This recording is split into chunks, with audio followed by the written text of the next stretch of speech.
नमस्कार फ्रेंड्स मु नयन आपण मानकु स्वागत जनाउछि। आशा करूछि आपण माने समस्ते भलरे थिबे। आसंतु जानिबा आज सखाळर टॉप न्यूज गुडिको कोन रहिछि। देश विदेश ठू आरंभ करी राज्यर समस्त गुरुत्वपूर्ण खबर विषय रे भिडियोटी शेष जाए देखिबाकू अनुरोध। भिडियोटी भल लागिले लाइक करिवे एवं सब्सक्राइब करिवे जहा द्वारा एमिति गुरुत्वपूर्ण न्यूज अपडेट सबुदिन पाई परिवे।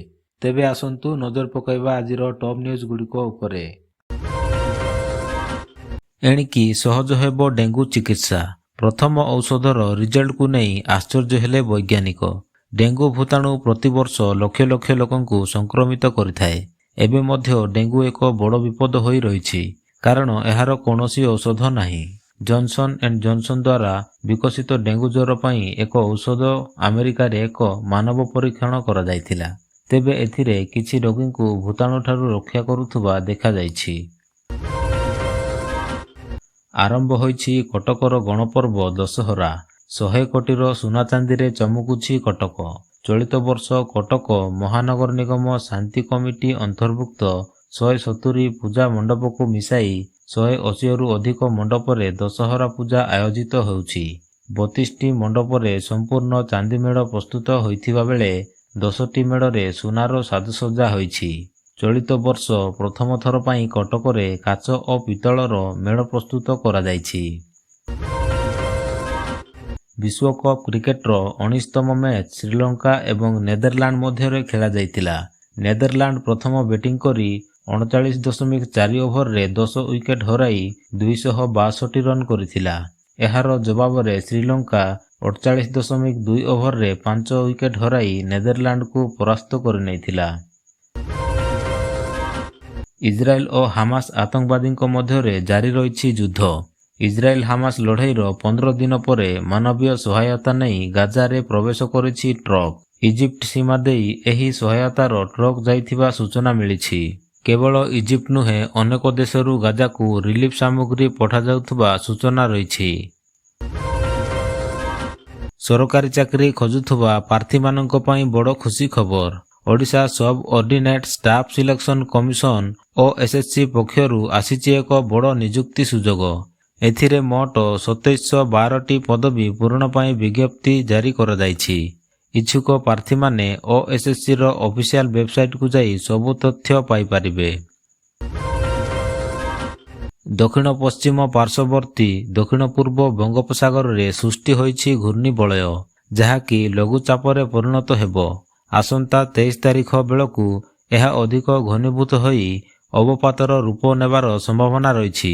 ए नहीं भुवनेश्वर आंचलिक पाणीपाग विभाग केंद्र पक्षरु सूचना दिया जायछि। पाकिस्तान रे रहुथुबा मोस्ट वांटेड आतंकवादी मानक मध्यरे आतंक खेली जायछि कारण जनक परे जणे मोस्ट वांटेड आतंकवादी अजଣା बंदूकधारी गुली रे मृत्युवरण करुछंती। शनिवार दिन अजଣା बंदूकधारी गुली रे पुलवामा आक्रमणर मास्टरमाइंड दाऊद मलिक मृत्युवरण करिछि जे कि भारतीय एजेंसी पई जणे मोस्ट वांटेड आतंकवादी थिला। जातीय क्रीड़ा आरंभ हेबा पूर्वरु राज्य सरकार एथलेटक पई पुरस्कार राशि घोषणा करिसंती।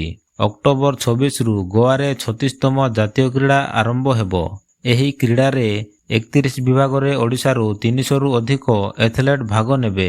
एथिरे उभय व्यक्तिगत और दलगत इवेंट रे स्वर्ण पदक विजेता को 5 लाख टंका, रौप्य पदक विजेता को 3 लाख टंका एवं ब्रोंज पदक विजेता को 2 लाख प्रदान कर जिबा घोषणा करा जायछि। वन्यजंतु प्रेमी पई एक खुशी खबर। निकटरे गजपति जिलार एक जंगल रे रॉयल बेंगल टाइगर देखिबाकू मिलिछि।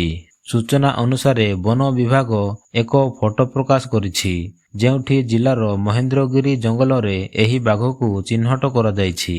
19 तारिख रे सही कैमेराटी जंगल रे स्थापित करा जायथिबा खबर रहिछि।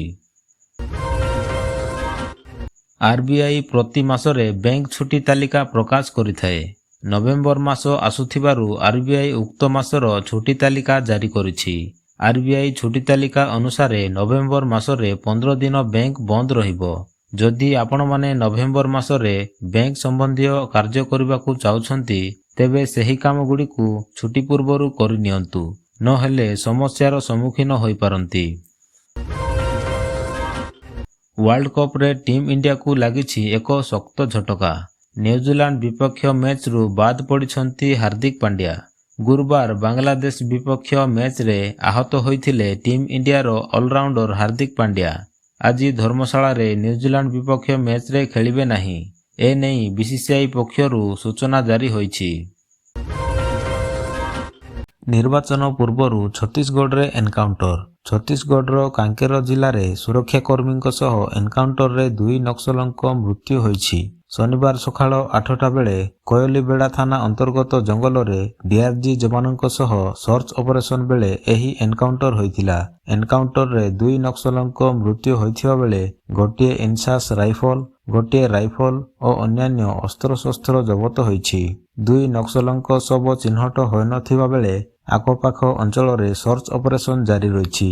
ନଭେମ୍ବର 7 ତାରିଖରେ ଛତିଶଗଡ଼ରେ ପ୍ରଥମ ପର୍ଯ୍ୟାୟ ନିର୍ବାଚନ ହେବାକୁ ଯାଉଥିବା ବେଳେ ନକ୍ସଲ ଅଧ୍ୟୁଷିତ ଅଞ୍ଚଳରେ ମାଓ ଗତିବିଧି ଉପରେ କଡ଼ା ନଜର ରଖାଯାଇଛି।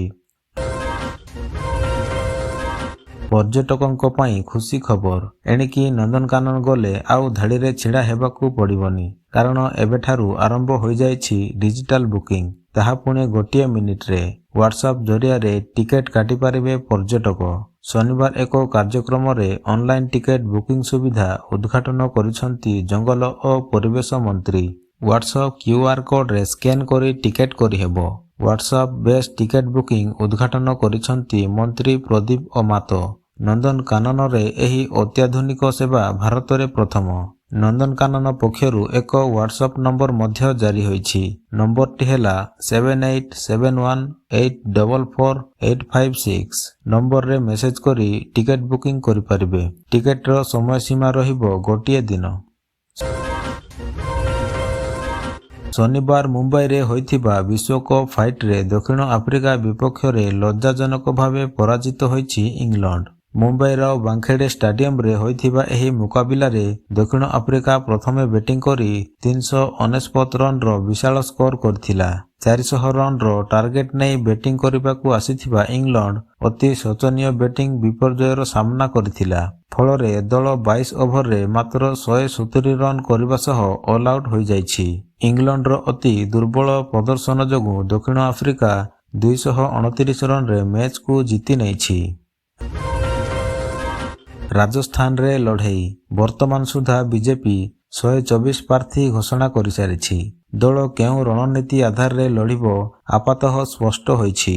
ବିଜେପି ଆଜି ଯେଉଁ ପ୍ରାର୍ଥୀ ତାଲିକା ଘୋଷଣା କରିଛି ସେଥିରେ ଭେଟେରାନ ନେତ୍ରୀ ତଥା ପୂର୍ବତନ ମୁଖ୍ୟମନ୍ତ୍ରୀ ବସୁନ୍ଧରା ରାଜେଙ୍କୁ ଟିକେଟ ଦେଇଥିବା ବେଳେ ବସୁନ୍ଧରାଙ୍କ ଅନୁଗତ ଭାବେ ଜଣାଶୁଣା ତାଙ୍କର ପ୍ରାୟ 12 ଜଣଙ୍କୁ ବିଜେପି ଟିକେଟ ଦେଇଛି।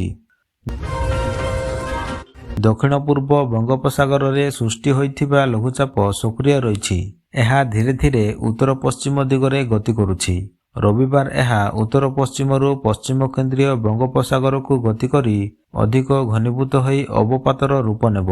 ଏହାପରେ ଲଘୁଚାପ 3 ଦିନ ଧରି ଉତ୍ତର ପୂର୍ବ ଦିଗକୁ ମୁହାଁଇ ବାଂଲାଦେଶ ଏବଂ ପଶ୍ଚିମବଙ୍ଗ ଉପକୂଳ ଆଡ଼କୁ ଗତି କରି ସାମୁଦ୍ରିକ ଝଡ଼ରେ ପରିଣତ ହେବାର ସମ୍ଭାବନା ରହିଛି।